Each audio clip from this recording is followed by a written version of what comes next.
አራት የሚያስገርሙ ነገሮች ልንገራችሁ።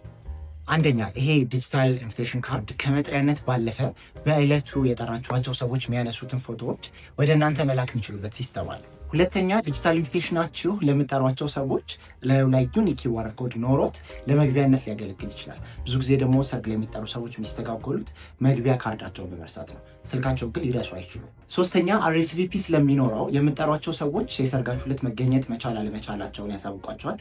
ከዛ በተጨማሪ ደግሞ በጠራችኋቸው ጊዜ እዛው ላይ ለሰርጋችሁ ያላቸው መልካም ምኞት ይጽፉላቸዋል ማለት ነው። ይህንን ደግሞ ከሰርጋችሁ በፊት ነው የምታዩት።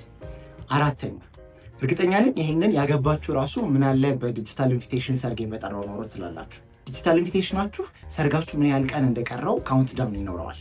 ያ ካውንት ዳውን ግን ከሰርጋችሁ ቀን በኋላ 00 ብሎ አይደለም የሚያቆመው። ከሰርጋችሁ ቀን በኋላ ደግሞ ሰርጋችሁ ምን ያህል ቀን እንደሞላው ይቆጥራል ማለት ነው።